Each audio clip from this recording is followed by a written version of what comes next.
Sorry, I'm just starting the recording here so I can come back to um, contemplation. Wonderful. I mean, like, just, having stillness, I think slowing down, I think allows for more opportunities for spirituality. Right? Because like we live in a very busy society, generally, like, especially in Western society, like we're not encouraged to sit down and, contemplate and think and be still. I think with COVID, a lot of people getting laid off or getting paid leave, being at home, if they have the security, they have time to explore spirituality and get into it. Excellent. At least I did. Yeah. We are in a enforced quiet time, probably for the first time in many of our lives. And I think a lot of us have had an awful lot of quiet time in that sense. And so that's a challenge.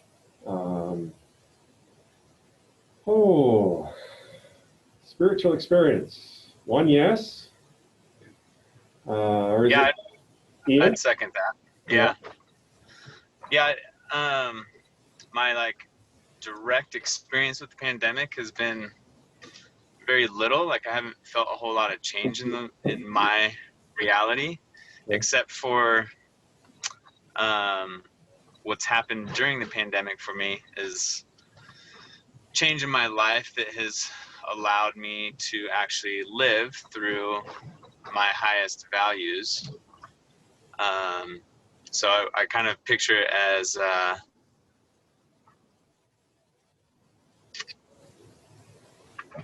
I guess like my highest self, my spiritual self, like who that spiritual being wants to be on earth. And a lot of changes happened in the past 4 months. And I feel like I'm aligning to my higher self amongst all this change.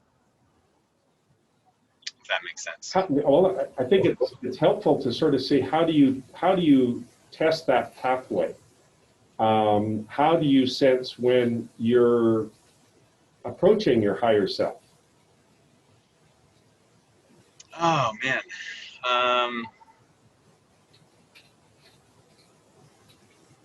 that's a really good question. I guess there's like a sense of knowing inside myself that I wanted to do and be something a little bit different than what I was being and doing. And each step I take is like this affirmation of like, oh yes, this is the direction. There's this like relaxing feeling, and the work that I do, not that it's not challenging, but it feels like a very like natural talent, and there's like kind of a resonance feedback on a subtle energy level. Very nice. Okay, because I think that's one of the things we want to sharpen is testing how we are transforming. One of the points of any study of any religion is what's its ability to transform us. And part of that is sensing that we are being transformed. And so I was equally fascinated with the one of the concepts of Buddhism that we'll have to toy with is the Buddha's definition of enlightenment is to be.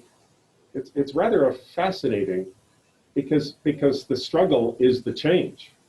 And somehow discovering how we can simply be is one of those points of and when you're in such a dramatic change, how do you not change? And so that's been my challenge as I've been sort of trying to understand that very, very challenging concept of enlightenment. What is it? And to simply be is a concept that I'm working on, trying to sort that out, and what that is to not be in change in a world that feels like everything is in change. And somehow to step back from that seems to be a challenge that Buddhism offers us. Spiritual experience. Any other comments? Travis, how you doing? I'm good. Good. I see my life hasn't changed a lot just because I work from home mostly. I do IT remote, so I travel a little bit less than I used to. But I've seen people I talk to, friends, acquaintances. I've seen a lot of the seeds of change for the future as people are settling in, I guess, to themselves a little bit more and having to, I don't know,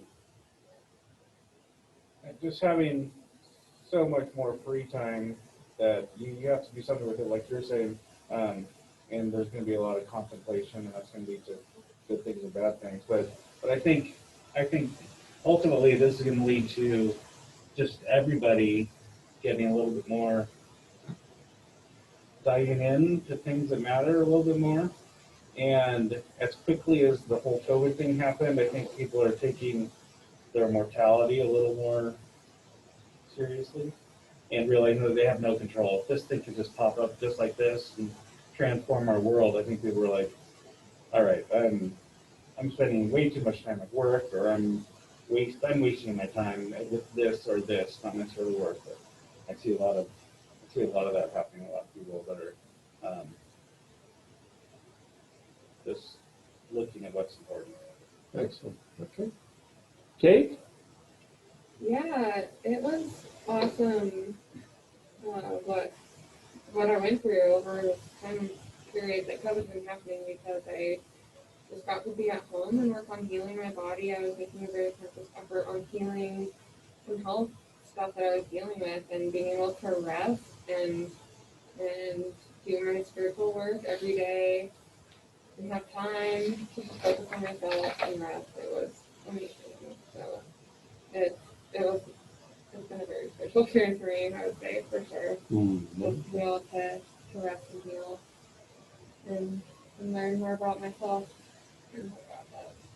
That carries us into our theme that I'm trying to transform the course into, and that's health and healing. And that's a key point for all of the world religions.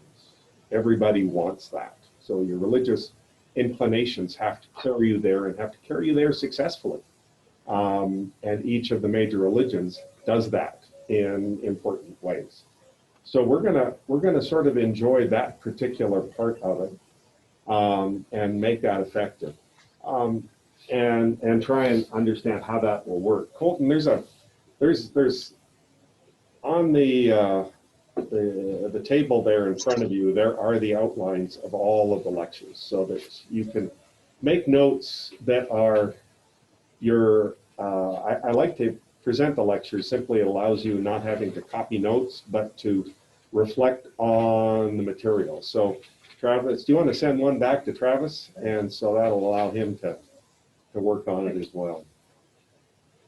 And so that becomes a working guide for our students here. And so thank you. And so, so I'll come back to you, Kate, because you began that. Is how does your spirituality directly affect your health? How have you connected those? Because I'm not sure a lot of folks do. And I think I'd like to emphasize that in some important ways within the classroom. Yeah, I guess I don't exactly understand how it all comes together, but I just know that as I've deepened my spiritual practice, my health has improved, and it's been a process of making myself whole again, and on a physical level, emotional level, mental level, and spiritual level. So it's been touching all those areas and reading books and doing meditation and it's been a combination of so many things that I've learned up to this point and actually putting it into practice. I feel like I've learned a lot. And then to actually do it, that's the next part. Colton, have you had a sense that your health has been connected with your spirituality? Oh, absolutely. Like, no doubt. I think when there comes a new like level of understanding of what your why is, like improving or upgrading the questions that you ask yourself on what really matters. Yeah.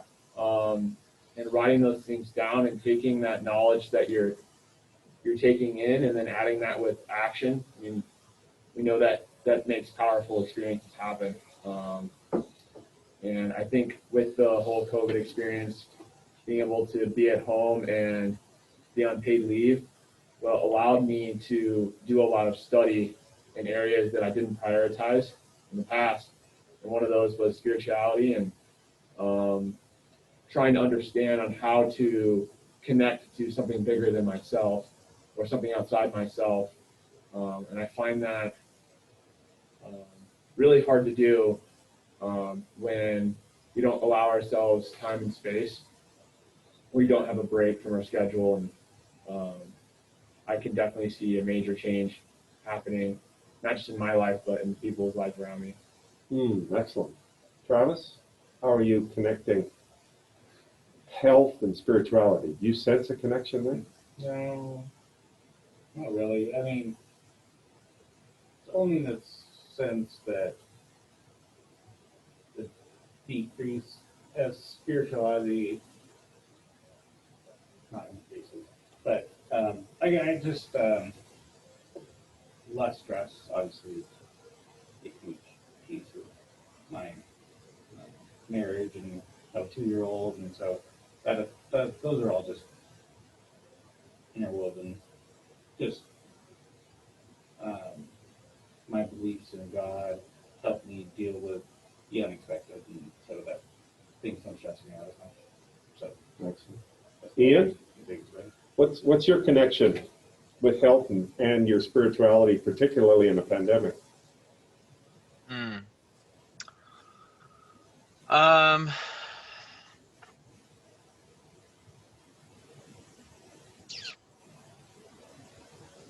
hmm. Yeah, good question.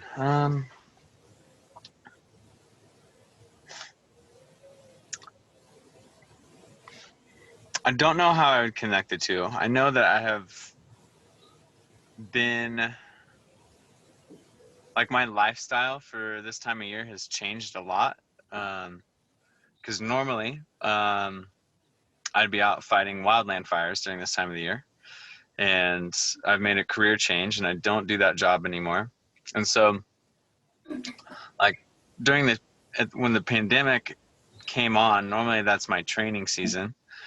And so I wasn't like pushing myself really hard physically. And I think my body really appreciates going at a little bit slower pace and being physical for the sake of enjoyance and not as a means of what's the word I'm thinking of? As a means of making money.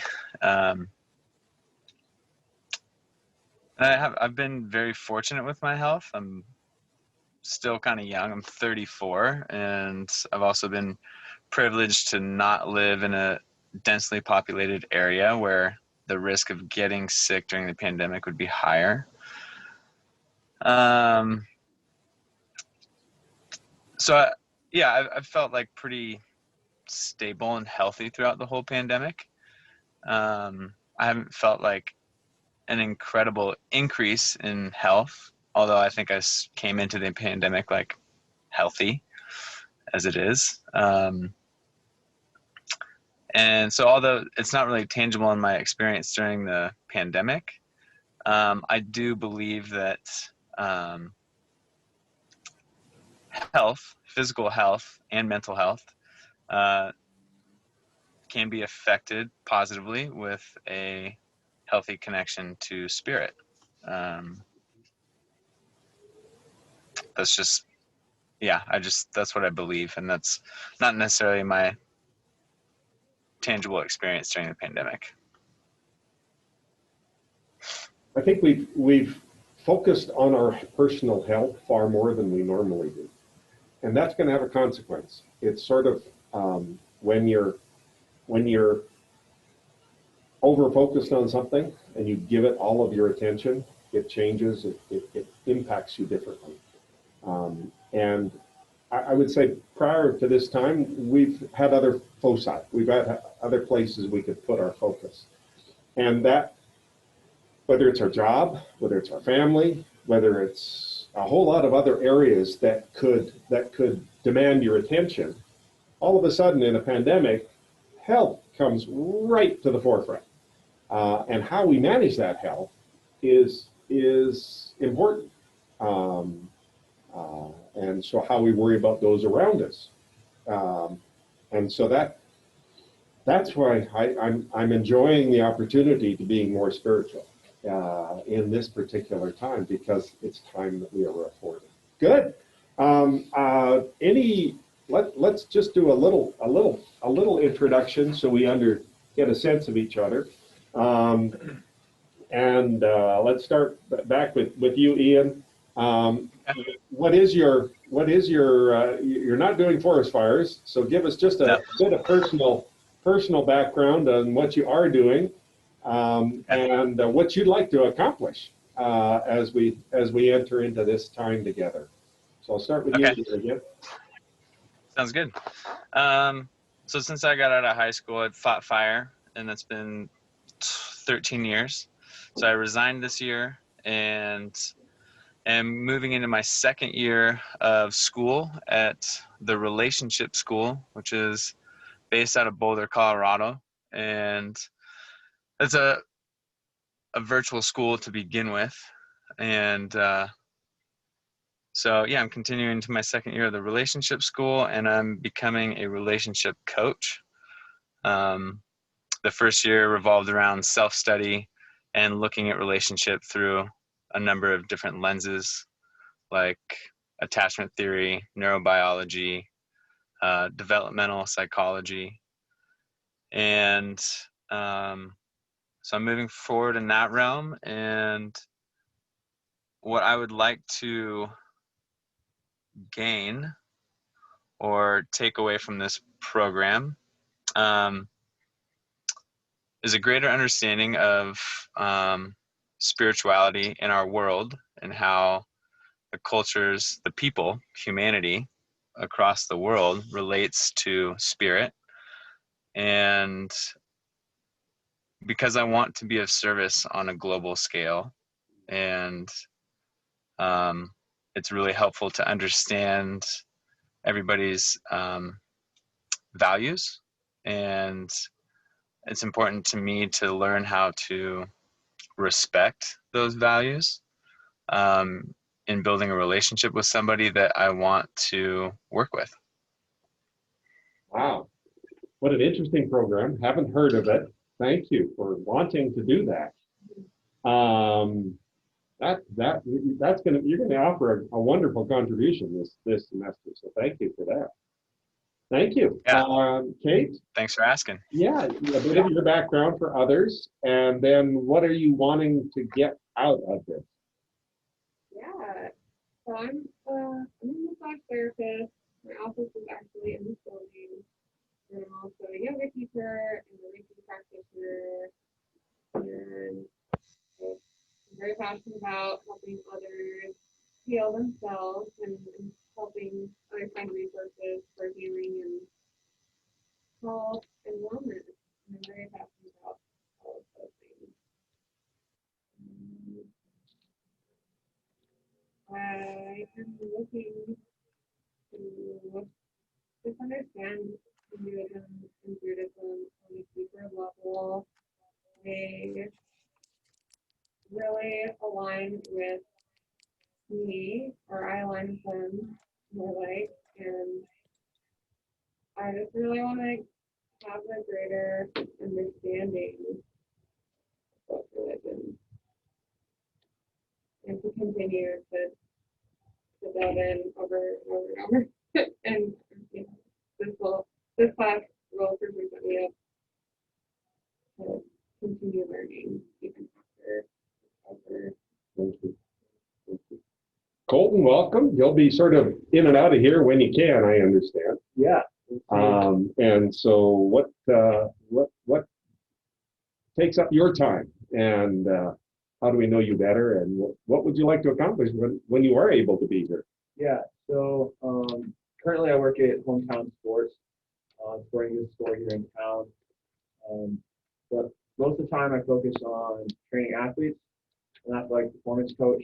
I volunteer for the high school and McCall United Soccer Association as they're like the team athletic performance coach, as well as goalkeeper specialist. And so that's where I spend a lot of my time. I also work on entrepreneurship outside of my day job. I'm working on network marketing, learning how to use sales.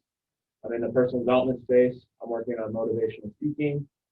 That's kind of the plethora of things I'm working on right now. And what I want to get from this class is learning how to create deeper meaning in my life and others around me as well. I think that just makes life more worth living. So the more I can study spirituality and make myself more well-rounded in my approach to understanding the world and people around me, I think it's going to put me in a better place. What a great goal. Like that goal. Create deeper meaning in other people and for yourself. Yeah. So each one of these religions will give you a different pathway of doing that. And that's almost the challenge, is you get more arrows in your quiver as we continue. So it's a joy to study with you. Travis, what else do we need to know about you to help us tonight? I think there's just so much wisdom out there, and it's not all with any one religion. And anytime you get a whole bunch of people for thousands of years studying, being introspective, studying themselves and people around them, I think there's wisdom which is available. And you find a lot of similar strains along the different religions. So I'm happy to learn about other religions, what they're doing better than I'm doing, what they know that I don't know, and but always looking at Thank you. And I'm Dr. Bryan.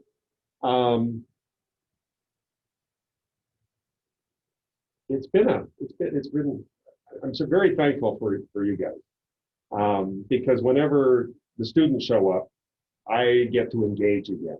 I get to go back into the fields and the words and the thoughts that I enjoy so much. And so I first of all want to thank you for wanting to do what I love, and that's to study the various religions. But for me, it takes that one student, and it was Kate that got me going again, because somewhere over the last 6 months, you said I'd like to bring Colton, and I'd like to, and I went, okay, that's my pathway, because I have a number of pathways I could have taken to college this year. But Kate's comment just sort of said, boy, that's the open door. Don't, be prepared to go down there. And so I really want to thank you for keeping that door open for me. And then all of a sudden it started to grow, and I began to see what it might achieve, because I've always struggled with, what do we do with religions of the world background? I can pour a lot of knowledge into you. I can give you books that'll pour an immense amount of knowledge into you. But what do we do with it? Has always sort of been intriguing to me. And so the value of, what was this not going to work there?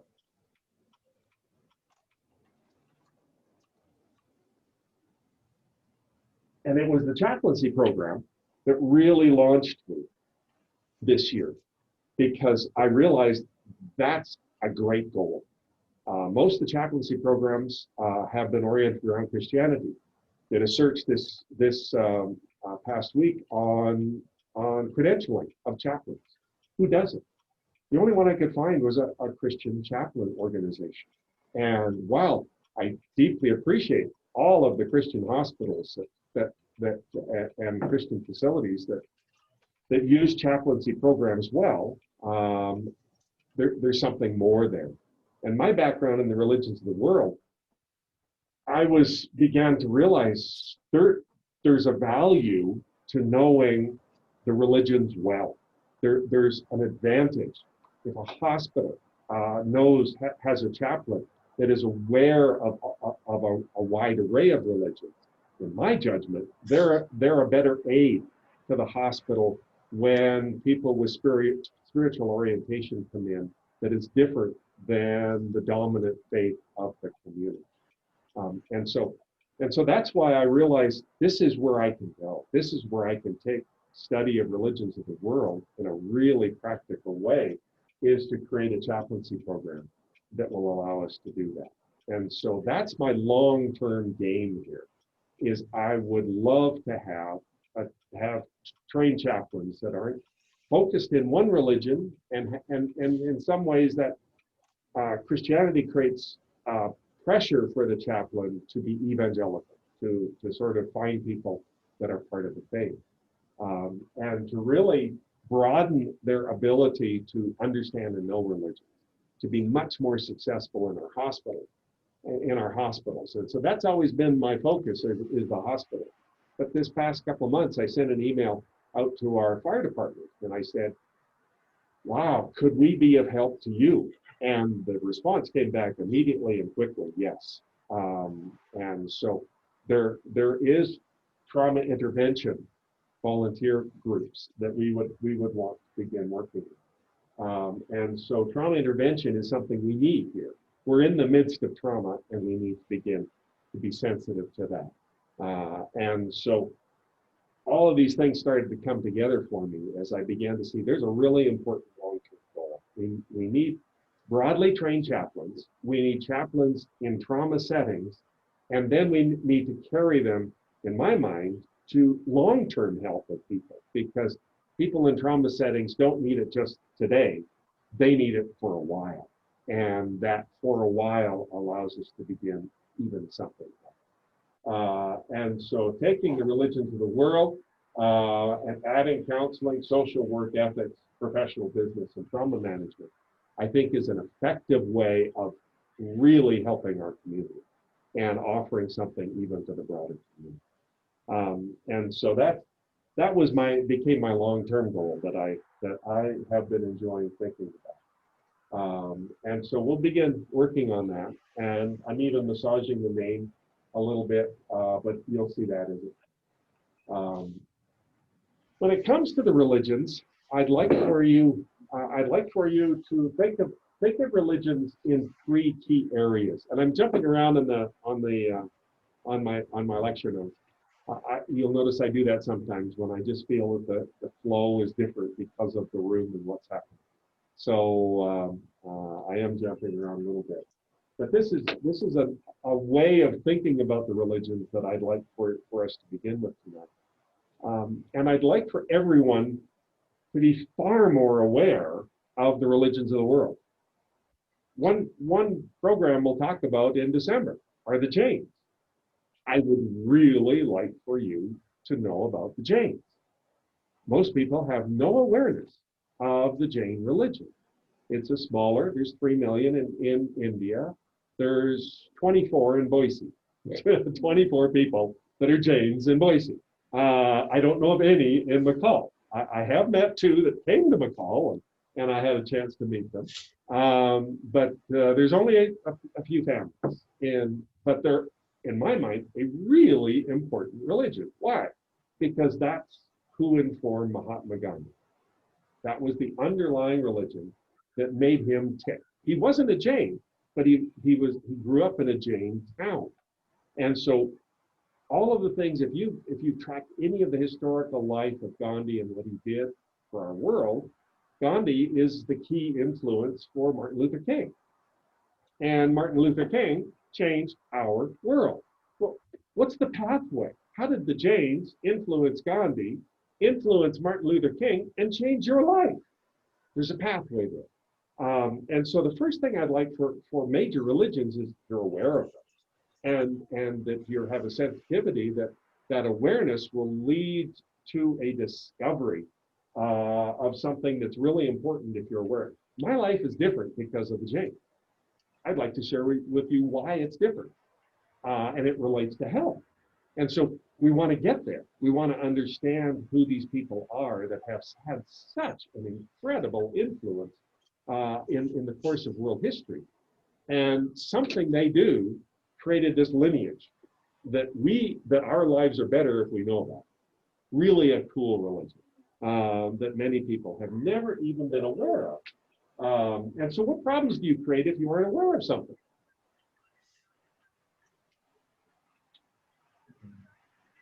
Okay.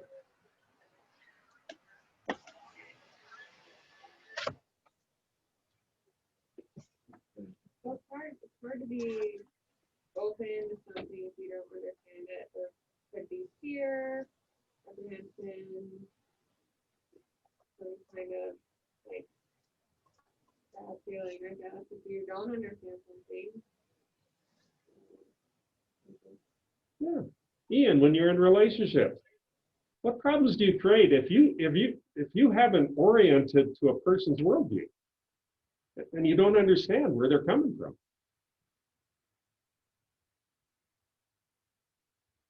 Mike's off. Oh, is it? Yeah. Okay, that's good. Oh, can you hear me now? Yeah, there you are. Okay.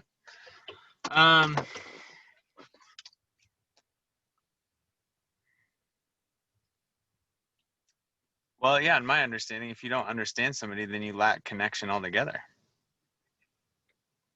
And understanding is going to be the second phase, but I want to simply become aware of the religion and what that means. And so, but move us to understanding. What begins to happen if you actually engage in a religion to the point of understanding it?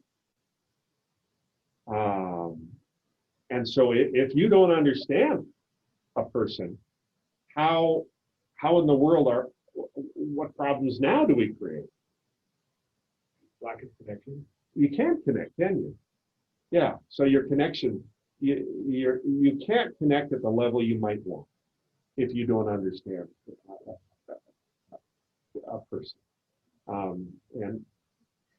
And so so awareness is our first step, but what we want to get to is understanding. Okay? And so understanding is important, that as we go through each of these religions, that you have a sense of understanding what Hinduism is, what Buddhism is, and in this course, what Jainism is.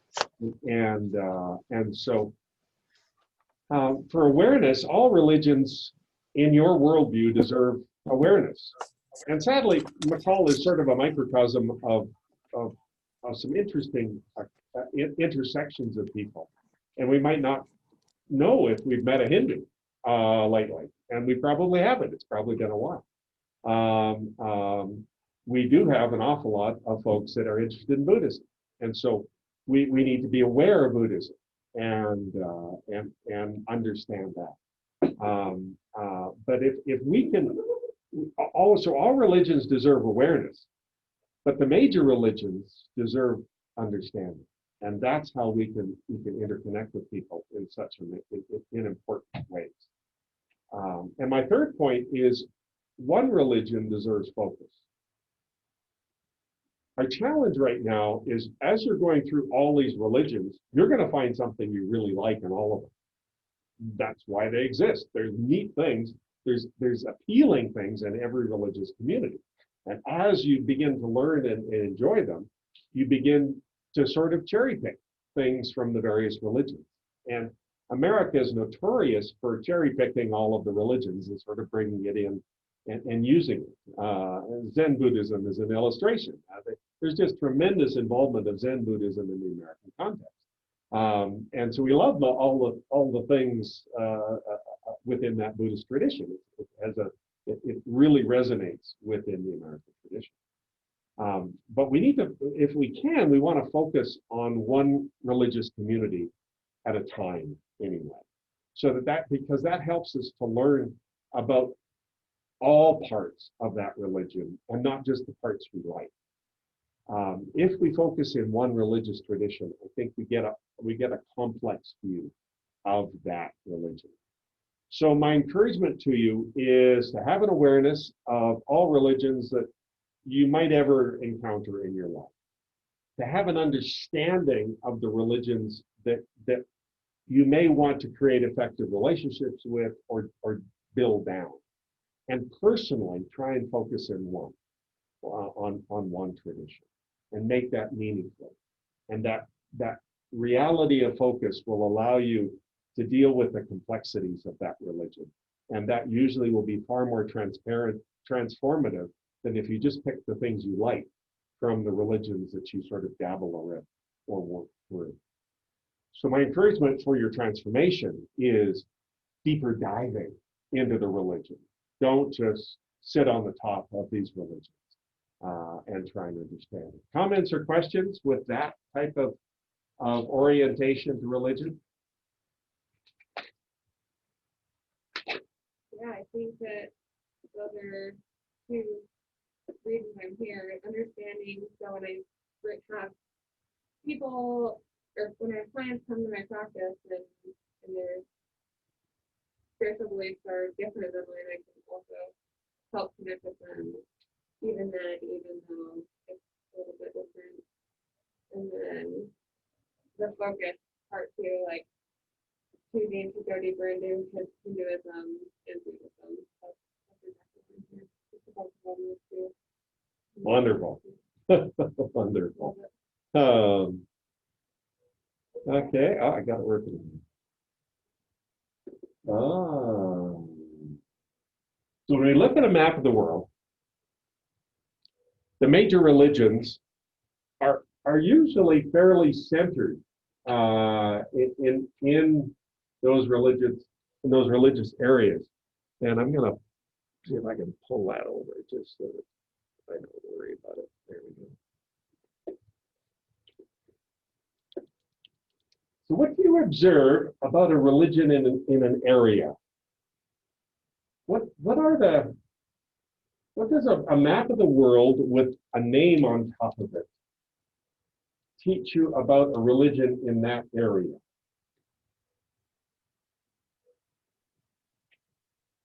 And so let's start, hold the wrong one. Let's start with the North American context, but you could even add the South American context.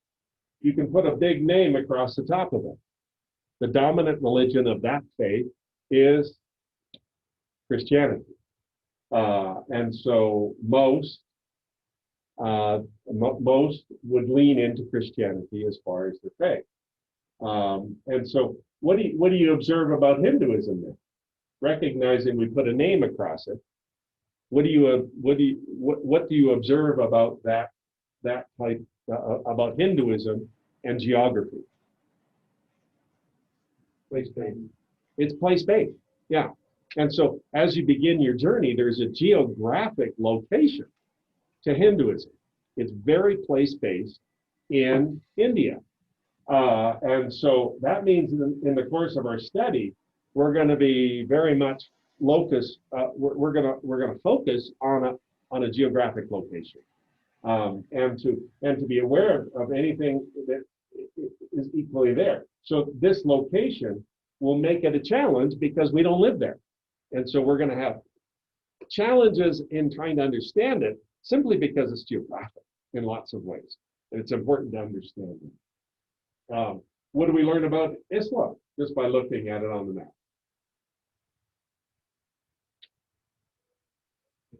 Pretty spread out. It's not just one part of the world. Yep. Okay. So when you look at it, it's got a focus here, but there's lots of spread to Islam. What I like to see about Islam is wherever there's a boundary of Islam to typically Christianity, you have wars. wherever those boundaries to this day. When you see the geography of Islam versus Christianity, there's tremendous, if you think of Nigeria as one of those really rocket areas of fighting, it's a boundary area between two religions. You'll see that to this day. And so understanding the religions collide and confront and create boundaries and create tension. And so that's an intriguing area. What awareness do you have about Buddhism?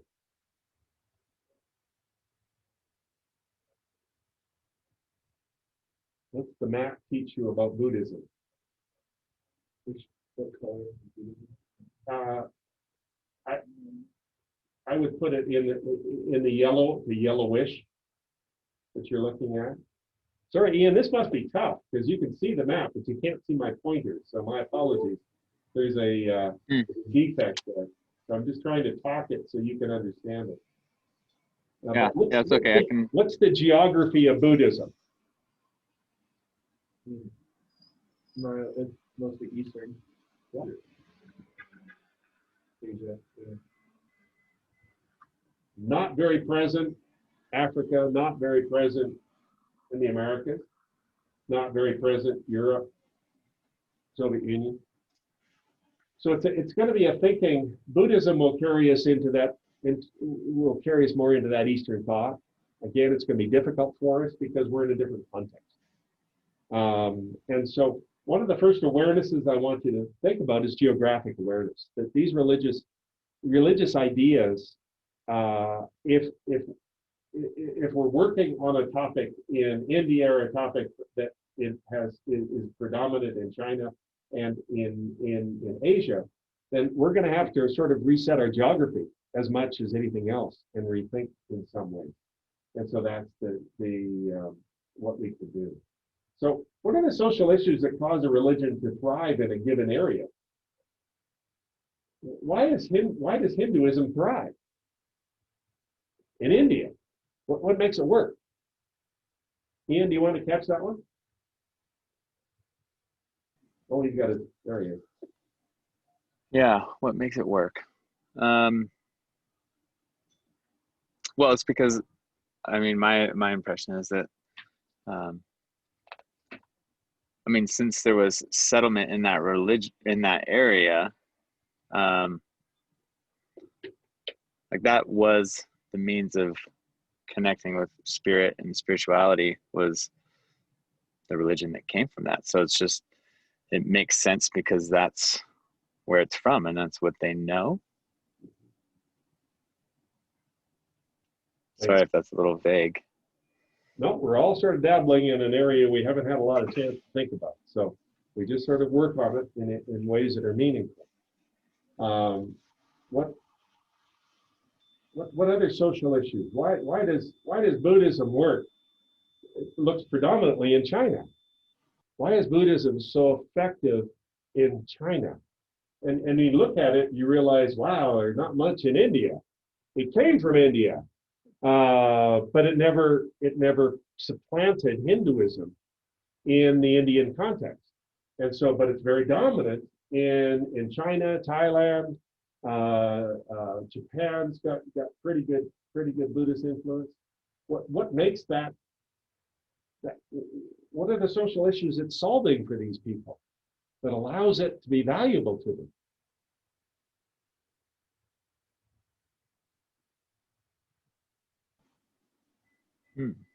I don't know anything about Buddhism or Hinduism. Okay. I'm just going to be honest. Yeah. There we go. Well, I'm just thinking about in India you have the caste system. Okay. So maybe Buddhism wasn't super compatible with that social structure, so that's why it's I can't think of why it would be so successful in China. Okay. So there's something about the Chinese context that allows it to thrive where it didn't thrive in India. So there's something in the way the Buddhists think that is very compatible to your Eastern Asian context.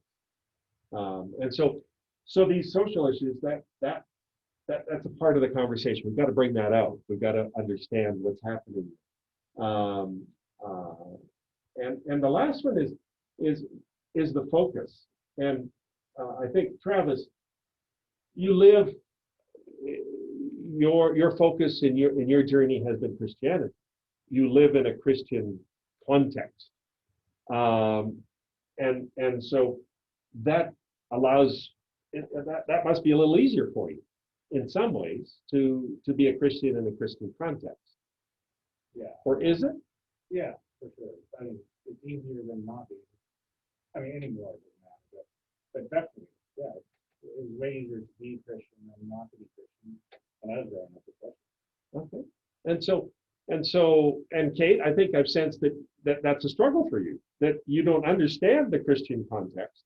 And therefore, when you try and understand your community, there's a disconnect there, isn't there? Yeah. Well, and I mean, I grew up in Salt Lake City, or just north of Salt Lake City, where there's a huge LDS population, and I was never LDS, and so I did live in that context of living in an LDS context and not being a part of that religion, and that was always so interesting. Okay. And even now, I still don't have a great understanding of it. And I want a greater understanding for sure. Thank you. And Kate shared that's a real goal. Again, next spring is we're going to work on Judaism, Christianity, and Islam as a way of beginning to understand the basic cores of these faiths, and that's very valuable to some. Colton, you were going to say something? I think it's interesting, like how we have these basic human needs of like social belonging, and that we will simulate to what's happening around us in our culture without questioning. We get brought up in a household with a religion, and we're taught that religion, and a lot of people don't question, they don't look at other religions because it's like, oh, this is what I grew up with. This is the way things are.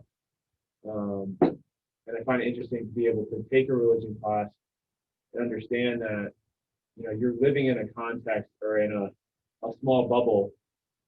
It's like we have the ability to expand that bubble and know that you don't have to follow the dominant cultural narrative of where you grow up. I mean, there's a power of choice where we live.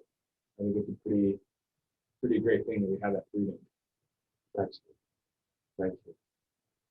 Okay, so the point I'm trying to make with the slide is we're jumping into another context, folks. And we're trying to understand another people group's way of thinking that informs their life. And it's going to be hard to jump into Hinduism or into Buddhism and recognize that our context of a dominating Christianity will make our understanding of both Hinduism and Buddhism, and certainly Jainism, it's going to be hard on you because your context hasn't informed the basis to do it. So this just gets you sort of ready for, this is going to be a ride. In fact, for some of you, it'll be a real roller coaster ride trying to understand how in the world do people think like that. But we will try and drive it back to context, because we've got to understand the context to know how people live and how their spirituality makes their living successful, and their spirituality helps to make them healthy. And so we begin with geography just to sort of get you ready for making some big jumps, because that's got to happen for you to understand faiths that are out an entire world away from what you're trying to accomplish and the context that you have. Let's take a minute and have a break. Let's do a 5-minute break. Do we need it? Everybody break? No? Yeah, absolutely. Would you like a break, Mr. Colton? Okay. Why don't we take 5 minutes, take a break. I like to do it somewhere around now. And if you need to, the bathrooms for this building are in the one down there and one down here. So we have bathrooms on both ends of the hallway. There is a break room that if you wanted to go get a glass of water, there is a microwave in there. You can do some things. And it's just a way to sort of get settled. What setting are you in, Mr. Ian, as far as where you're at? Oh, there he is. I'm hanging out in a parking lot waiting to go to the airport in about a half hour. Ah, okay. So Yeah. we'll need to shut her down about 8 o'clock for you. No, I'm in Reno. Yeah, I think I'd have to hop off around 8 o'clock. Yeah, okay. I'll just try and remember that and watch my timing. Okay. Yeah, and no need to cater it to me. I can just come back to the recording and catch the last bit too. Thank you. Yeah, thank you, Bryan. I'm frustrated with my feedback on whether recording is working. It worked last week, and so I may discover that the recording was not successful tonight. Okay, it says it's recording on my end. Oh, is that right? I don't get that feedback, so I'm thrilled that that's happening. Good. Okay. Yeah. Awesome. I'll be back in a few. Thank you. Take a minute.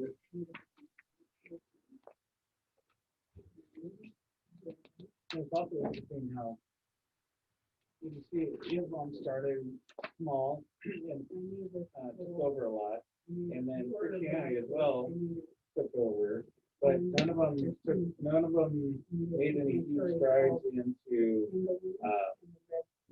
India or China, right? I mean, Really difficult. In India today, my understanding is there's still a ban on Christian missionaries to India. So the only way anybody gets in is English teachers or some kind of training facility that you offer. But the backlash is pretty aggressive if you're marked as a Christian missionary. So that's a real challenge for them. And so. and also you think of religions of billions, of people. You would think they have to spread more too. They're still constrained. Just how other religions haven't made huge inroads into those two different places, they also haven't expanded. No, it's not easy to expand. And you have to sort of wonder why Buddhism was so successful at migrating out of India, not being terribly successful there, moving into China and just flourishing. What in the world allowed them to flourish? And so that's one of the challenges. And then America, why do we like it so much? I mean, walk into any store and look at the magazine rack. I bet you'll see 3 today with Buddhist concepts on the cover that people don't realize is Buddhism. What's happening in the American culture now? That number one, Christianity isn't succeeding on that intellectual level. Buddhism is succeeding on that intellectual level. That they're using it as promo pieces to sell their magazines. So something's happening in the American context that really understanding Buddhism better would help you understand why the appeal is there, why the draw is there, and that's a,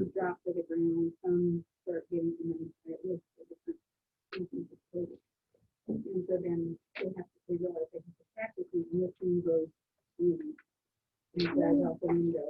And then they have to try to craft this thing and try to warn the people. So it's a weird story. I'm telling Kate about my Tango in the Red Sea story. oh, Yeah. Mixes up all sorts of stuff, doesn't it? yeah. We haven't figured out. It's creating my own religion. Take a moment. Take a moment while we're waiting for Ian. And Ian, when you catch us, when you're ready, just turn your mic on or something. And Lynette has finished writing a book that is first. It's being launched right now as an oral text. It's a video on. I can hear you, Ian. Are you active? Yeah, I'm here. Okay. I'm gonna let Lynette introduce her book. Are you on screen, Doug? So Ian can see you. I'll walk over. And explain what your book is. it's kind of a And, weird and I thing. think the question I now bring to the book is, what's its spirituality? Yeah. And so quickly explain it. So, And it's a very weird thing. What I did was I took the pandemic and began with the animal of the pangolin, the pangolin lizard that they thought the pandemic began. And I created an order. I call this the 7 elders in the order of the white cloak. Here's a little illustration. You can't see that anymore. I'll pop it up there. But these are 7 scientists. They're scientists, and they go out and collect different specimens, and they try to find things. And they find a box that has a seed on the front door, and they have to decide. They open it up. It says, "Do not open." And they pop it open, and they decide they're going to plant it and investigate it. And so the plant grows up, and then this animal that they have chained to the wall breaks loose and eats the plant, grows wings, flies, becomes a dragon, flies out the window, and begins spreading green smoke around the villages. And they have to figure out how to stop the smoke. And so they have these special bits of armor that looks like what we're wearing, masks on their face, and they ride their horses all throughout various different villages to try to warn people to stay indoors, to be peaceful, and to stop what they're doing. Basically what we've done. And then trying to solve the problem of the pangolin in the Red Sea. And they can't kill the lizard. That's the main thing. They cannot kill the dragon to solve their problem. So that's the beginning of the story. So I created a little sect of scientists. It's a religion, but it's a group of scientists, and they're curious and they develop things. And so then they try to solve problems by creating solutions. Anyway, that seems to be a little book. Isn't that fun? Anyway. Yeah. so Lynette helps us with that question. What's a religion? What is it? We're going to spend a year studying religions, and your mom told you there's 2 things you shouldn't talk about in this house, particularly on the Thanksgiving meal, and that's politics and religion. So we're in a pretty dangerous setting, folks. Your families know that this is a prime area of conflict for families, is to even have conversations on religion. And so many families sort of wall them off and don't even want to go there. And yet we're going to dive into it in a way that we've got to be sensitive to, and we've got to be careful about. Is any conversation of religion, we have to recognize that there's an awful lot of firepower here that our families often don't know how to control, because inevitably the aunt from wherever is going to arrive and is going to be of a different religious context. And wants to talk about it, or wants to share it, or wants to deal with it, and that creates conflict. So mom says, none. We're not talking about it. And so here we are in this context of religion, but what is it? And so just to give you a real quick introduction to the field of religion, it's gonna identify human issues of concern. And one of the things that it's going to answer is, who am I? In essence, your religious ideas give you your identity. Now in America, I think an awful lot of our identity comes from other places. And for many of us, if I were to take a poll of identity, I think football gives more people identity than religion does now. So true. I mean, if you were to walk down a major street and look at just the t-shirts that you walk by, what would be the #1 source of identity of most in the crowd? It's crazy. It's football, isn't it? Well, they'll put someone else's name on their back. They'll put their name on the back. Yeah, they'll create interest. And so the American context is really muddled right now. It doesn't use religion often. If you were to say, how many religious t-shirts would I encounter in a walk down a mall or a large area? And it wouldn't be a whole lot of religion that you would engage. And so Americans aren't terribly religious when it comes to their identity. But religion does do that. And so it can do that, and it does it very effectively, is giving people identity. It might be just the cross that people wear around their neck. And yet a whole lot of people like crosses around their neck that aren't Christian. They just think they look cool. So it's confusing now when it comes to identity, but religion can answer who you are. And if some were to say, tell me about yourself, they go to a religious story about themselves, and that creates an identity. So religion can function as identity, and it should. Religion should answer that question: what sense is there to life? It should be able to answer that, and it should do it successfully. It should give you a narrative on where you came from, who you are, and where you're going. Every religion will do that successfully, but they're all different. And what's really going to be stunning for you is to try and get your head around the religions of India way of answering this question. What sense is there in life? How do I create a fulfilling life? That's a very different answer in a Hindu context than a Christian context. Very, very different. And it's really intriguing to try and sort that out. Does life have meaning? Religion is going to give you meaning if you ask for it, and it will offer that to you. What are those questions of existence? Who am I? What am I here for? What am I doing? And religion is going to deal with that living and dying story in a very successful way. You might not agree with how they deal with living and dying, but they're going to deal with it. And on this frame, the way that folks in India think about living and dying is dramatically different than how folks in America think about living and dying.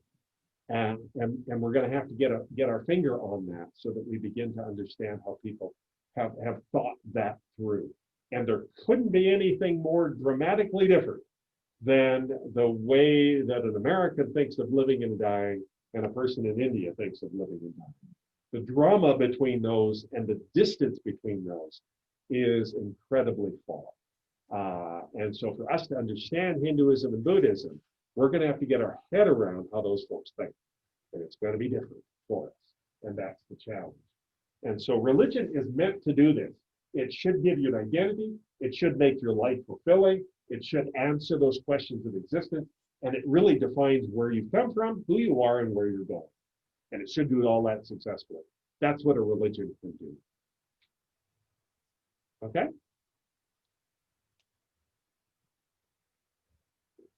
Religions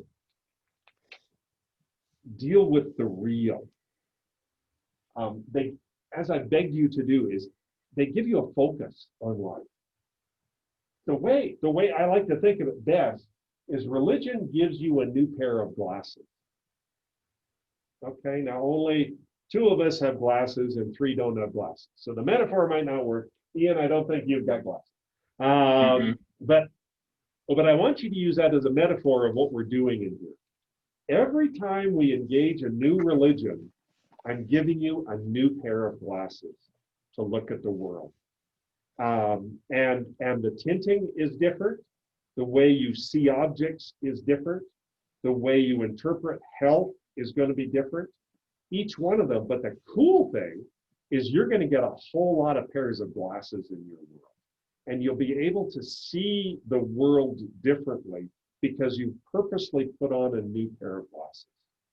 And when I'm conscious of a religion like Buddhism, I think if I put my Buddhist glasses on, I see the world differently, I act differently, I feel differently.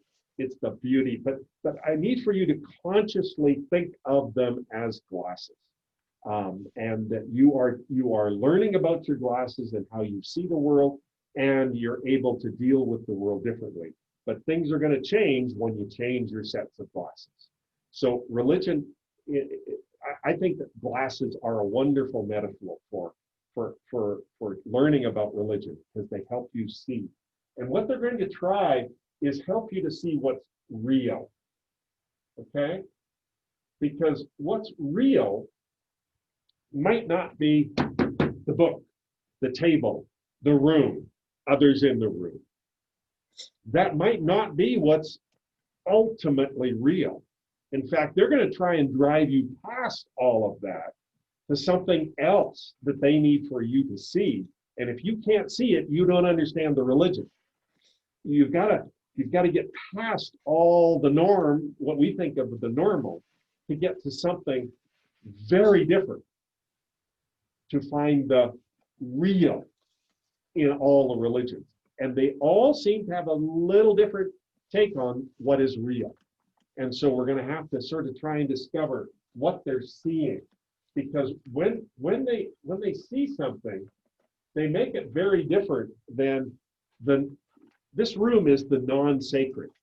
This is not a sacred space, because there's nothing in this room to indicate that it's sacred. There's no symbolism of sacredness. There's no people with special clothing on that makes it sacred. There's no markings. There's nothing. So this would be called a normal or a secular space.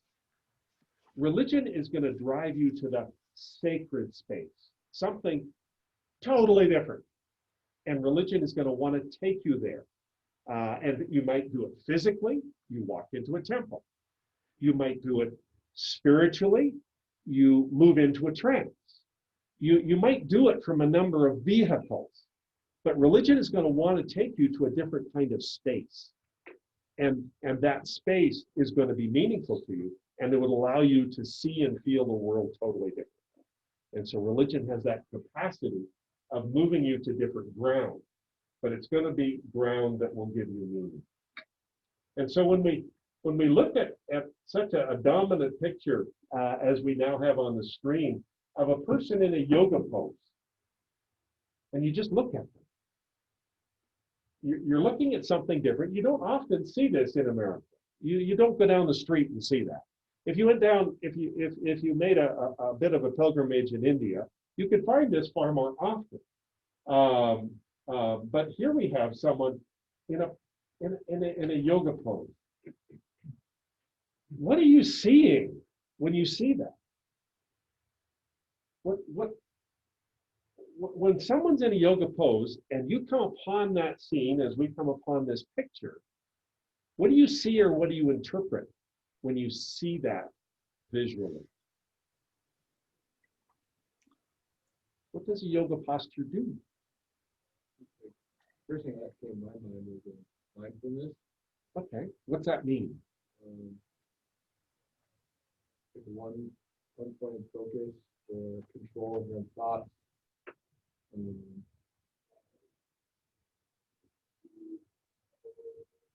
Kind of like a lot of times getting away from the five senses. Okay. Maybe bring in something outside of yourself. Okay. Funnel that focus. Yeah, outside of the physical. Okay, so they're focusing. So physicality is losing its meaning in a yoga pose, isn't it? Yeah. Purposely. Okay. What else do you see when you see a person in a yoga pose? Ian, you're excellent in this one. What do you see there? I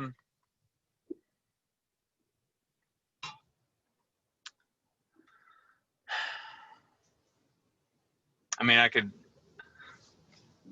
jump to the word sacredness. Excellent. But So, I think I'd be skipping a lot of what might bring somebody to that conclusion. no, I think it take me there. I think that's a nice jump. Yeah. Why is this creating sacredness for that person right there? Well, it's a means of, physically orientating and aligning yourself in different ways. And to me, that experience is orientating and aligning to a subtle energy and opening up subtle energy channels so that you can be a conduit to a higher vibration, and in some words, connecting to a higher sense of self, or AKA spirit. Okay. So to me, that is sacred, aligning yourself with spirit. Now I'm going to connect our pandemic to that picture. This is a wonderful illustration of social distance, right?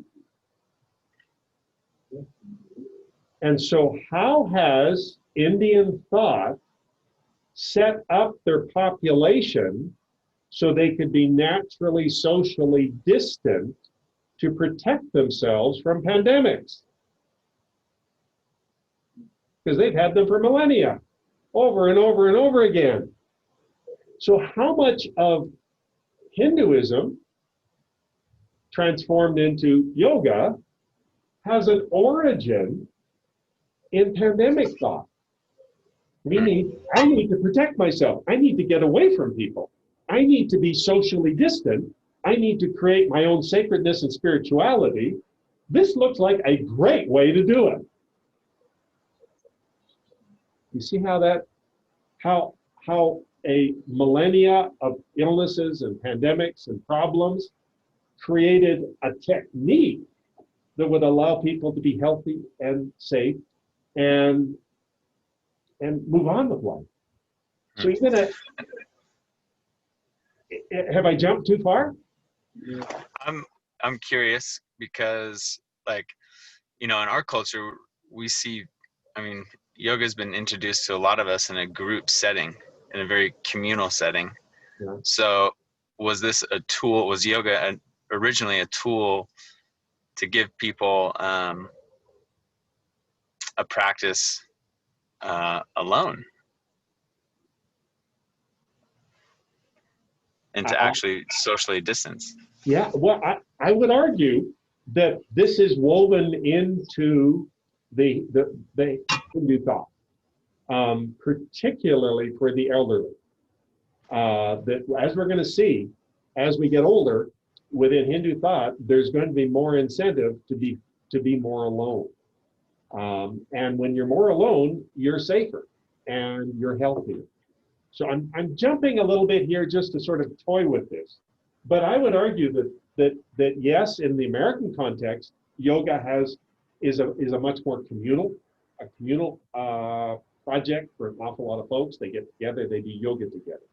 But within the Indian context, there's a whole lot of gurus that spend a whole lot of time alone in yoga poses. Where did that come from? Why did they do that? And I would argue there's a health reason why they did that. And so that you can see that it is merging two ideas. What's the pandemic ideas that are paramount for keeping healthy? And how did this work for them? And I would argue yoga is a mechanism of keeping people healthy through major disease problems in a society. Okay, so there's a big jump for everybody. Are you with me on that? Is that even close to thinking about? Yeah, that makes sense. Yeah. And then so that's where I hope to sort of go, is that we're gonna see things about the religion, and we're gonna try and make connections on the health issue, even if we're speculating. People don't think through why they do things. You don't think through why you go to a yoga pose sometimes. But it's intriguing when you stand back and look at it and you say, wow, would this have been a reason? As another really big jump, would the hijabs of Islam look a whole lot like masks to us? Women in all these coverings in another religion, would that have been a pandemic response? Is to protect their women? Like we're trying to protect ourselves now? Was that part of the protective mechanism to keep women healthy? I don't know, but we're all looking a whole lot like Muslim women right now. We've all got our masks on. We're all protecting our faces for some reason. And you sort of stand back and you go, what was the major cause that caused a whole body of people all of a sudden do something that was so different, like covering their women, like Islam does in so many ways? Could it have been a pandemic that forced everybody to protect themselves as we've changed our entire culture? And it's just questions I enjoy asking. There's no answer, folks, but it is a question that we'll ask as we encounter each of these religions: is how does it help? And so I think yoga is succeeding in America because it's healthier for people. Yoga, Buddhism, the religions of India are having tremendous impact in the American culture.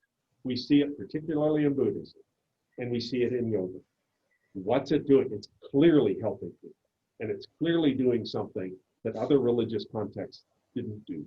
And so we're going to have to try and figure out how the Indian way of thinking is driving this feeling better in the American context, giving health in those contexts. And so any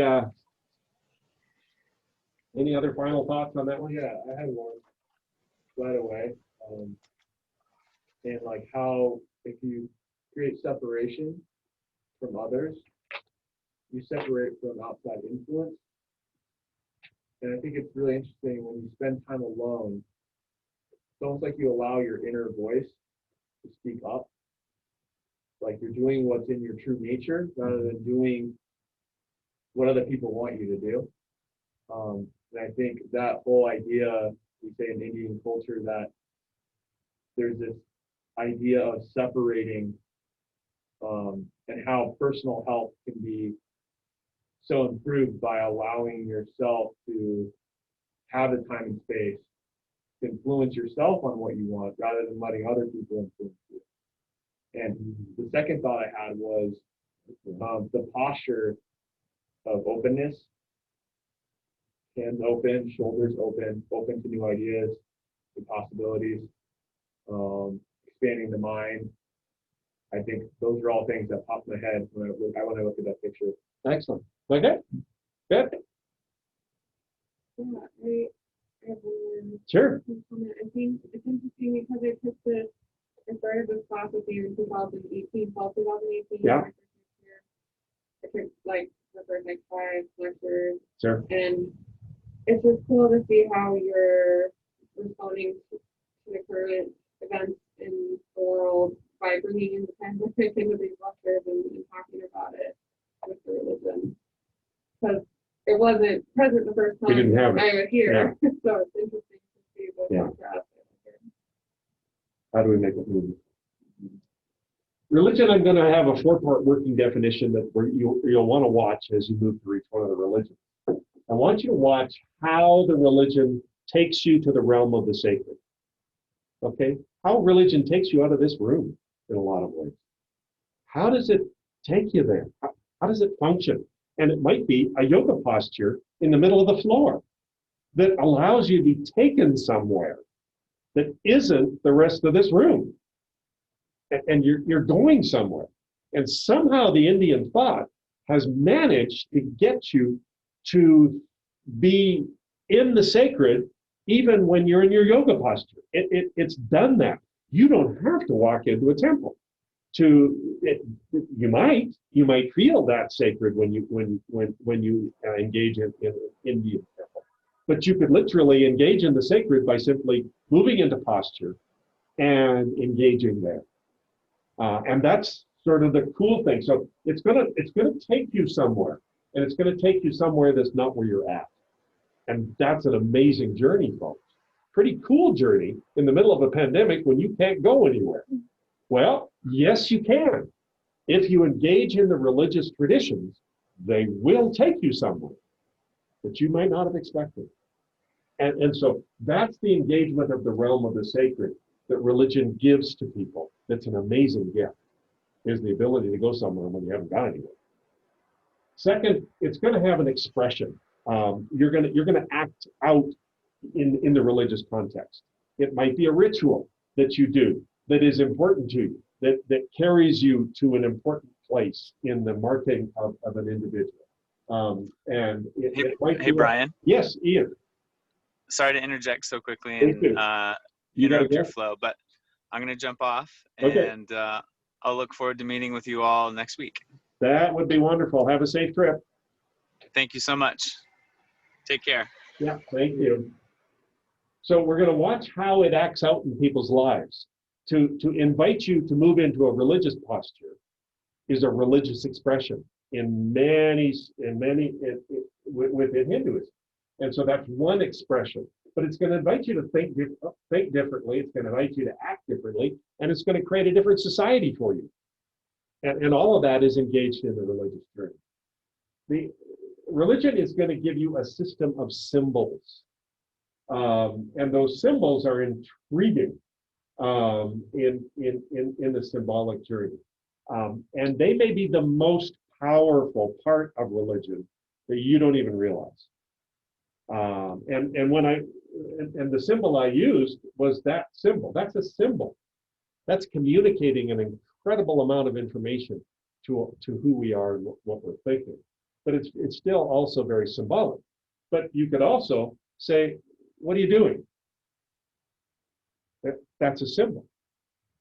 That means something to people. And means something to people.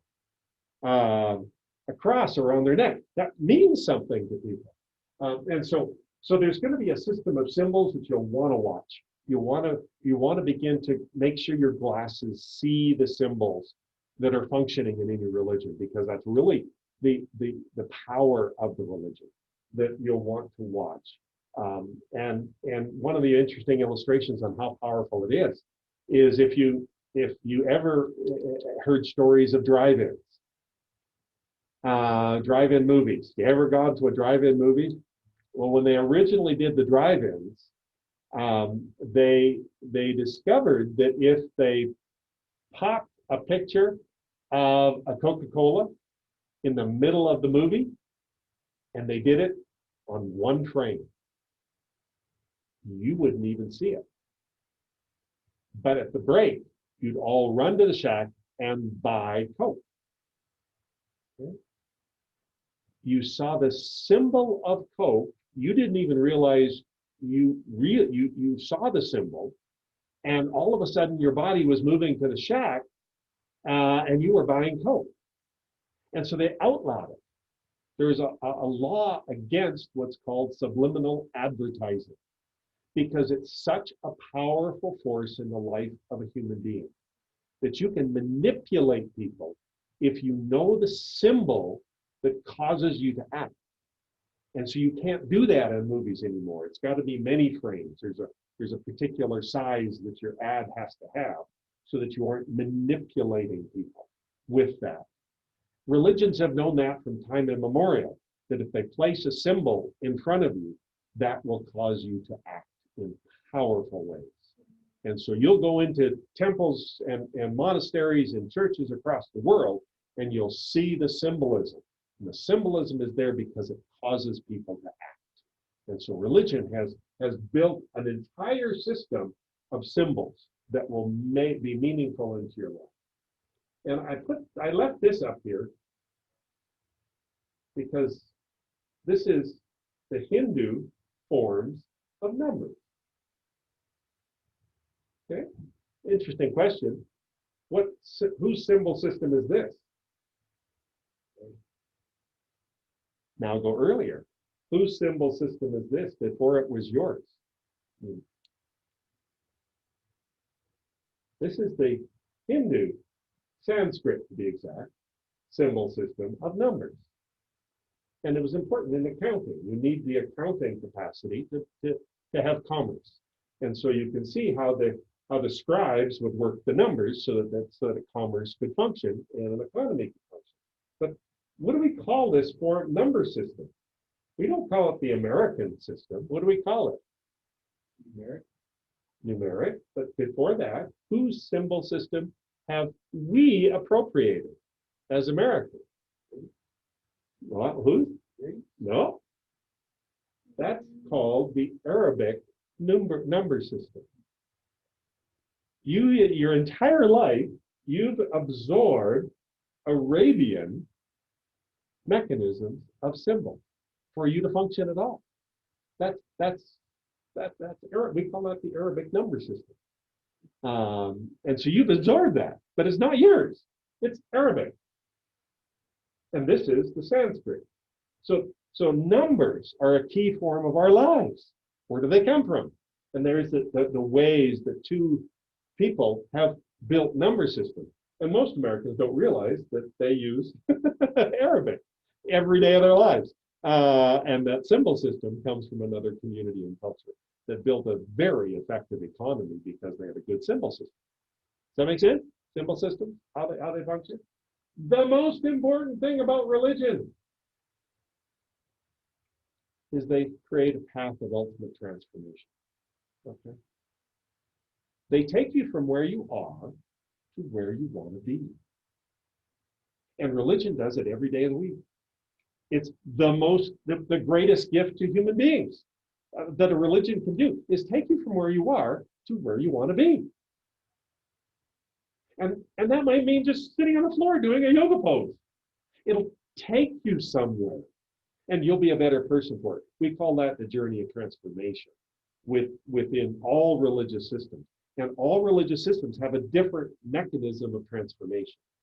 And so when you see how they function, you get to see all these ways that people's lives are different. But there's a problem in the American context. Americans have been trained since they were little, for about the last 50 years, that they're just fine. They're special. They're wonderful people. You're just fine with the way you are. There's a psychology now in America that you don't need to be transformed. You're just fine. You just need to make sure you make good decisions throughout your life. We have a problem in America that religion functions to transform people, to carry them to somewhere better. And a whole lot of folks that don't care and don't want to be transformed and don't want to be better because they're just fine with the way they are. We have a disconnect of the ancient forms of religion in the American context now. We have to be aware of that when we use religion, understand religion, it's not going to be meaningful. And I think this is the greatest challenge for Christianity, is that most of the people you introduce or introduce Christianity to don't care. They don't want to be transformed from where you think they are to where you think they should be. They're just happy with where they're at. And Christianity has not overcome that defect of how do I communicate a person that you aren't who you are, that you're someone different, and I think you're different, and I need to carry you from where you are, and let me use the terms evil and good. Christians tend to think that people are evil and need to be carried to the good, whereas most people think they're good and they should get better. So how do you convince anyone that they are evil so that you can carry them to the good when they assume they're good and simply want to get better? And Christianity hasn't solved that problem of perception. And how do I transform someone from where I am to where I could be? Religion has the capacity to do that, but people have to have the awareness that they need that. But Christianity needs to offer something other than fixing something that's broken. Right. Yeah. Do you sense there's a huge problem there? And Christianity hasn't solved that transformational method. And it goes back to the origin of America in an understanding that they brought from the old world to the new world of how to perceive people. How do you perceive Native Americans? They had a way of perceiving them as X that they wanted to change to Z, or A, they perceived them as A, and they wanted to change them to Z.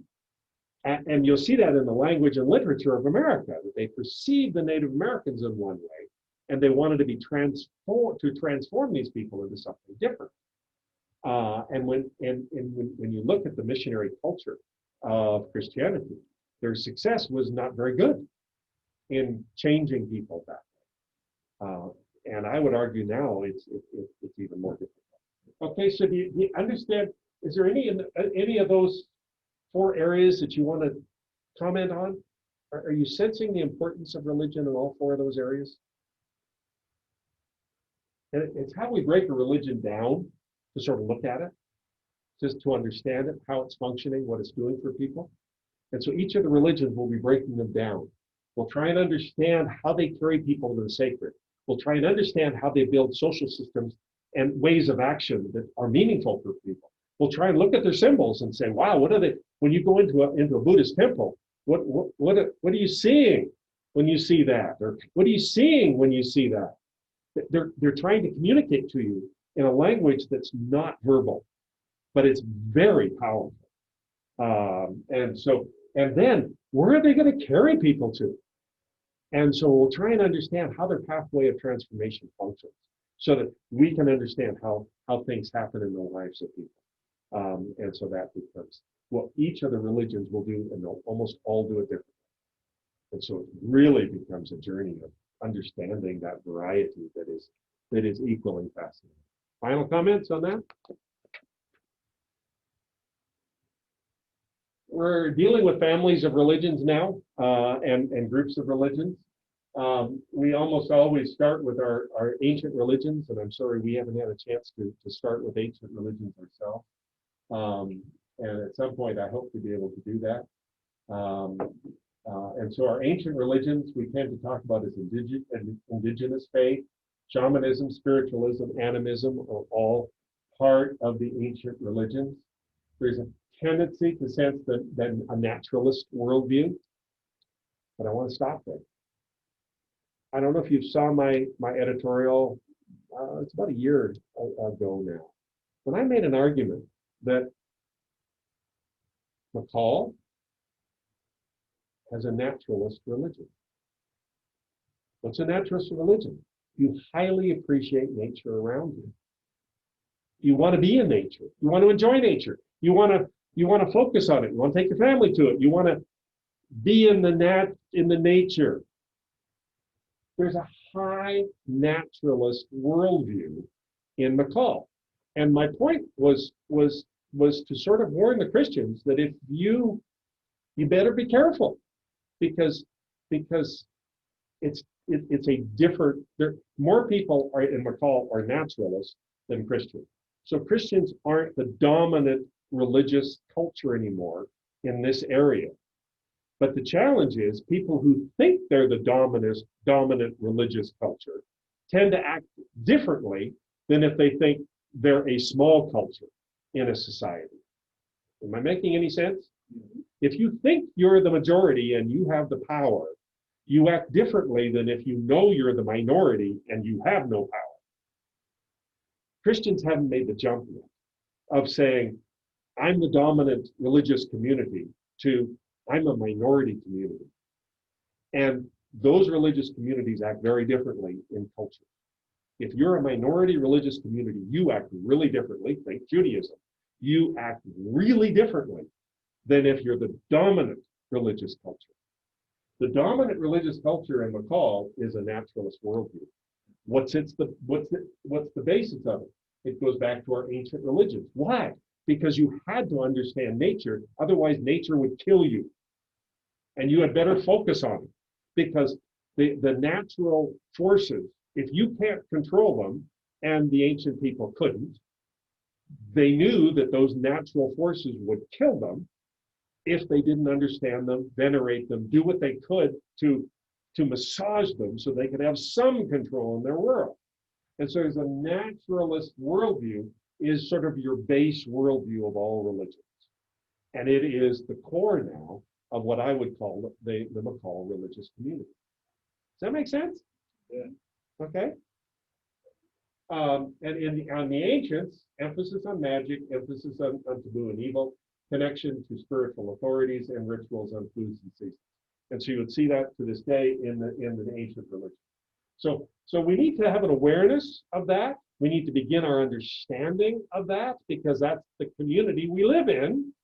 And we need to understand how we intersect with that if we're now a minority faith. Buddhism, or those with a Buddhist inclination, are very much a minority faith in this area. But I'm warning the Christians, you are too now. You're a minority in this area. Be careful how you act politically, socially, and in all fields, because you have a different orientation. Understand the naturalist worldview. Our families of religion are the religions of the book.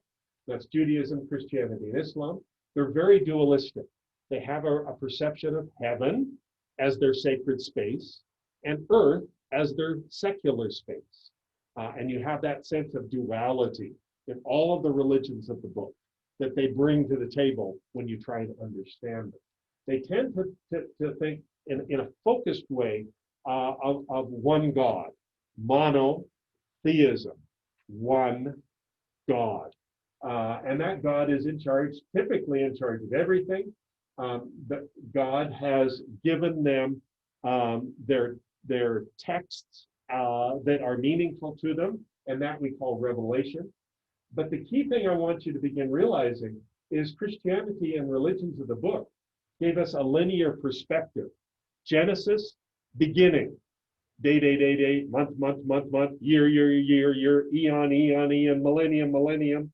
And they start way back then, and they go to a particular endpoint, which they have names for, that says this is the end. They have a very linear perspective. That was the gift of Judaism and Christianity to our worldview. They think linearly, and they recognize the past, they know the present, and they sense the future, and they live in that. And so that's important to know where it came from. It comes from our religious context. And so that linearity is important to understand. Life has one passing, make the best of it. Probably the most important thing to understand about American life is that sentence. You have one shot at it. But you can be president, but you've only got one shot, so work hard.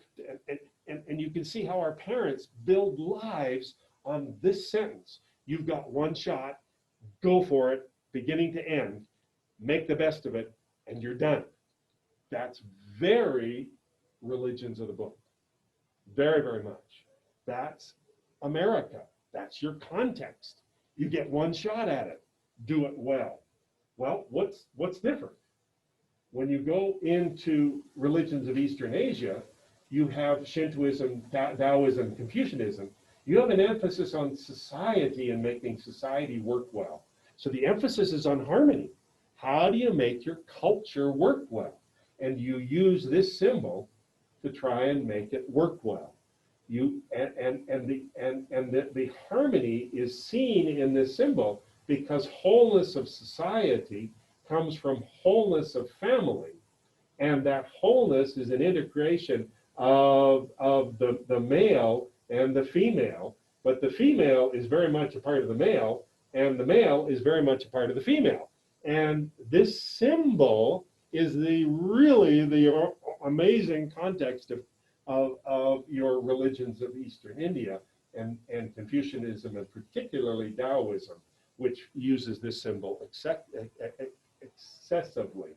And it's meant to create harmony. You use that symbol to say we're all one, we're all whole, even though we're very different and we intersect each other in key ways. You're creating wholeness through that symbol. You get a reverence for ancestors and family. But their sense of human existence is positive and good. And remember our conversation on religions of the book.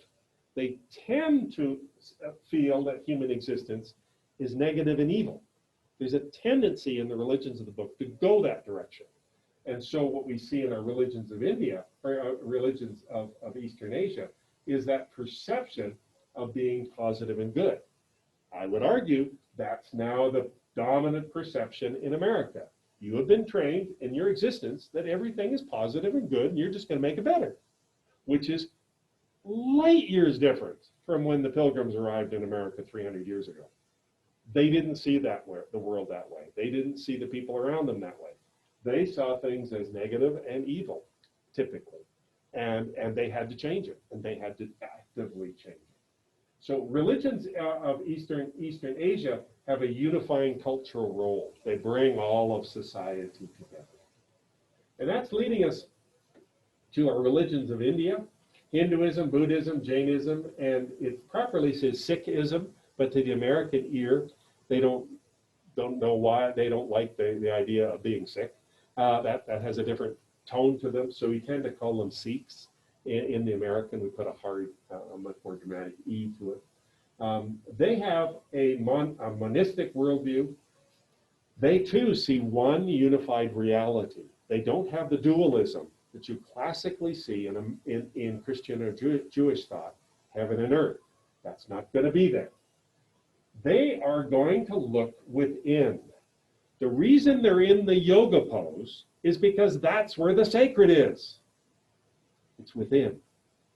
The Jews and the Christians and the Muslims are going to be looking out here to find their sacred space. The Hindu and the Buddhist and the Jain is going to be looking within. Well, what's the best place to be? Stop, create a posture that makes sense, that makes you comfortable, and look within. And so their inner soul is going to be that place of the sacred. And they've got to find postures and capacities so they can hunt for it. And so yoga becomes that expression of the hunt for the inner and the inner sacredness. And they're able to do that. And the highest good is to be aware of the ultimate reality because of your practices. The point of yoga is to carry you to that ultimate reality. So you can put your glasses on in that sense and sense the sacred because you've created a posture that allows you to find it. And so they're gonna say that is the highest good, is find that sacredness through your posture, and you will have wholeness, and your society will be whole. And they're going to be into something called the cycle of rebirths. And we're going to have to figure that out, because whatever their cycle it isn't the way we think in America. They're going to think a whole lot differently about their existence. And it is not, we're way back there and we're going all the way over to here. Somehow they're thinking like this. And we got to figure out what that means, because that's a whole lot different than I was here and I'm going here. And in the American context, we think I was here and I'm going here, right? Not in the Hindu, Buddhist, Jain context.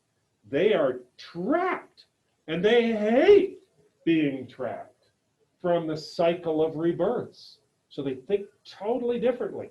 And the point of Hinduism, Buddhism, and Jainism is going to be liberation from that cycle. They are on the gerbil wheel of life and they want to get off. That's the point of these religions. And somehow that yoga pose is their doorway to that, is liberation from the cycle of rebirths. And so that's why it's so hard for Americans to really begin to understand Hinduism, Buddhism, and Jainism. Right here, we found a fundamental disconnect. We think this way, they think this way. And we got to figure out how we can get our head around it so we can think the same way. And so that's the great, great challenge of the study of the religions of India that we need to focus on. Okay, so I want you to work on awareness and understanding. I want you to see what's around you. And commonalities are great. You know, how am I sort of similar to Buddhism if you come from a Christian background? How is a Christian sort of similar to me if I'm from a Buddhist inclination? There's similarities that we can begin working on. But I also want you to, so that's the best thing to do for any partnership, any relationship. Find your similarities first. So you want to do that as we begin to look at all these religions. And those symbols might give you a jarring moment when you look at them all. While I'm there, just for comprehending religion, which one is the Buddhist symbol?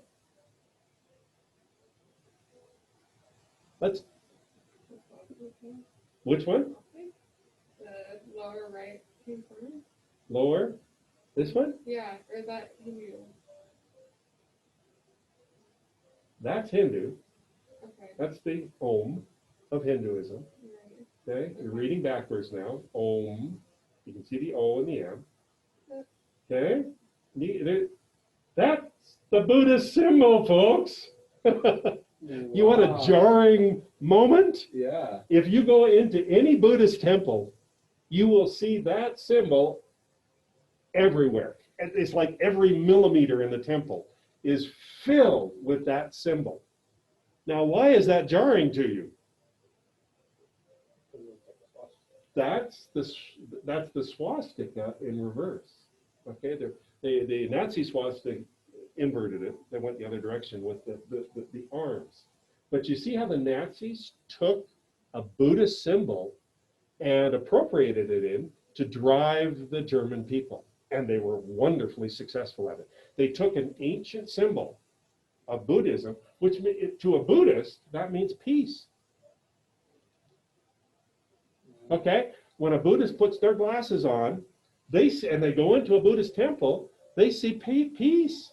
That's what that symbol means. Peacefulness. I need to be peaceful today. When we walk into the same temple, we are tormented because that symbol means war, horror, death, destruction, killing, genocide. We put all that into that symbol. See how symbols are so important? But yeah, that's Buddhism, folks. Okay, and so that's the challenge of that. There's Sikh and there's Jain. Okay, but then see the uniquenesses as an opportunity for personal growth. I would argue that the person that can teach you the most is the most different from you. That make sense? Yeah, it's really cool. Absolutely. Okay. The challenge. Yeah, and yet we sort of construct our lives making most people around us look a whole lot like us. I mean, go into the average religious setting. They almost all look the same as you do. Well, that's a guarantee that you're not going to learn very much from them. If you go up to anybody who's dramatically different from you, that's your opportunity of learning. They're going to teach you the most. If you just go up to people who are just like you, that's your weakest opportunity of learning. We're going to take you into a place of uniqueness, and we will sense your incredible personal growth that will come out of that. And so we ask you to respect others that have a different way of seeing life. We ask you to know what your own presuppositions are. We ask you to refrain from first evaluation, be willing to learn, and to revalue your own faith journey. My goal in this time together is not for you to change your faith journey. My goal for you is to be stronger in your own personal faith journey. And I think we can get you there by placing all of these other experiences in front of you, that you get to compare your faith journey to someone else's. And we encourage you to be able to do that. Okay. Homework. I want you to become aware of every religion around you. Ask everyone to tell you the story of their religious journey. Start with your own family. Just say, hey, what is your religious journey? Do you realize we don't do that very often? We almost never do it. Why? Because our mothers taught us not to do that. What are you missing? There's parts of you that you won't understand unless you ask someone the story. I couldn't believe when I got a paper from a student. They threw it on the paper and they said, oh, I finally understand myself and my family. And I says, what happened? Well, I went to talk to my grandparents. And I went to talk to my grandmother. And I asked her the question, what's your religious journey? And she was Irish Catholic. I went to talk to my grandfather. And they fought their whole lives. And I said, what's your religious journey? And my grandfather says, I'm Irish Protestant. Oh, dear. And she instantly understood why her family fought all the time. They were simply living out the Irish fights over generations in the family. And she began to realize she had work to do to try and even bridge between her grandparents this story because she knew enough of what Catholicism was and enough what Protestantism was, and that they've been fighting for 500 years in their family. And she saw it. So if you ask the question, you never know what you'll find all around you. Just listen to others who are prompted to talk about their health within their spiritual life this week. Create a safe place for people to tell their story. Keep them safe. This is a dangerous area for most people. They keep this information quiet to maintain safety.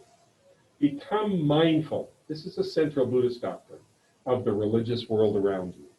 What are the stories around you? And we'll launch again. I know Kate's way ahead of us. How far are you on the Bhagavad Gita? Have you finished yet? I haven't finished. I'm still in chapter 14, but I did start rereading the intro and marking it. Okay. Go back into the intro now, and it'll be much more meaningful by reading the intro. Awesome. Yeah, I felt like the first time it was an overload of information, and this time it's starting to sink in. Yeah. Are you enjoying it? Oh, I love it. Yeah, I liked it. Isn't it strange? Read it out. Oh, okay. You're catching it now. Yeah. Okay. Have you ever read, Travis, the Bhagavad? A long Gita? time ago. Was it a long time ago? Okay. Read it again. It's a different way of engaging the text. And as we learn, I'll just give you a quick, there's the Bhagavad Gita.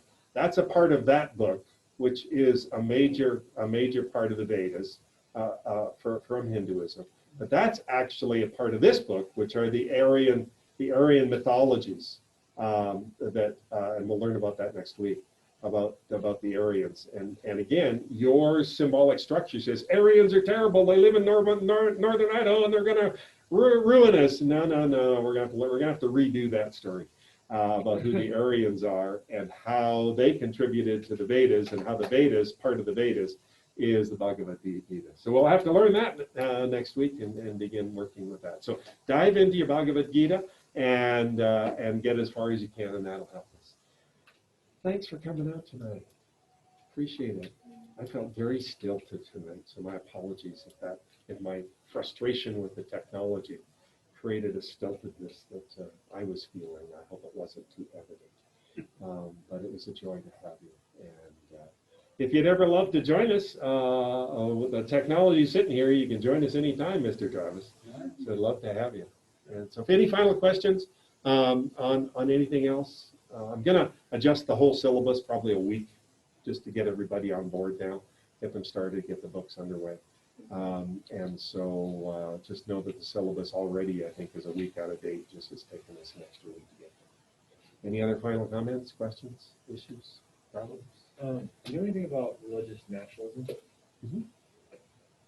Would you be able to dive into that at all in this course, or should that be something separate? That needs to be a part of our religions of the book, Christianity, but it is part of our political culture right now, and it's what I would define to be a dominant force in Christianity in America. Is that kind of Christian nationalism.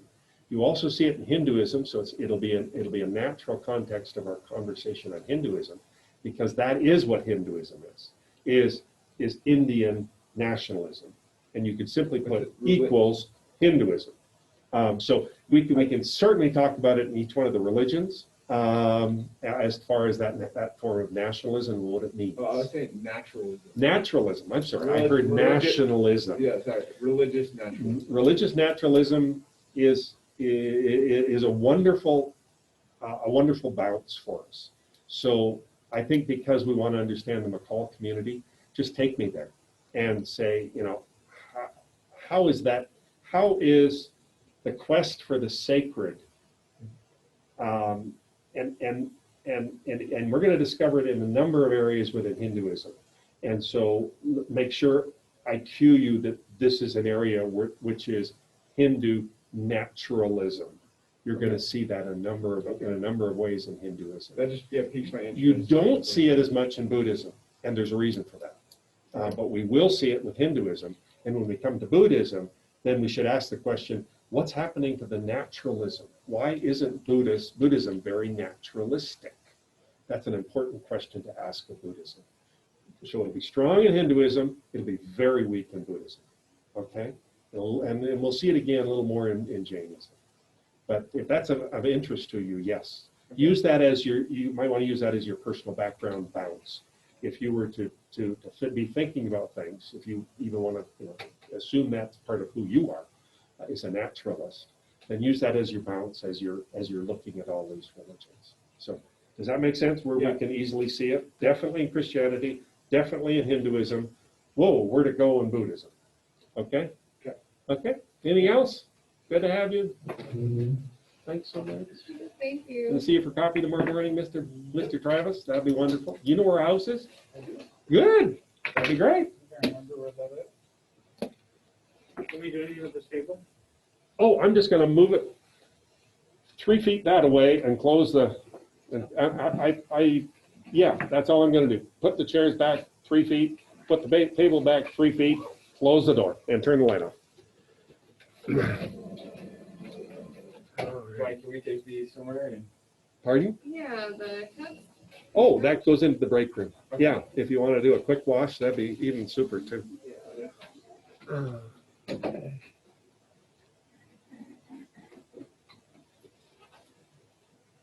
Thank you so much, Dr. Bryan. Okay, thank you. yeah, thank you.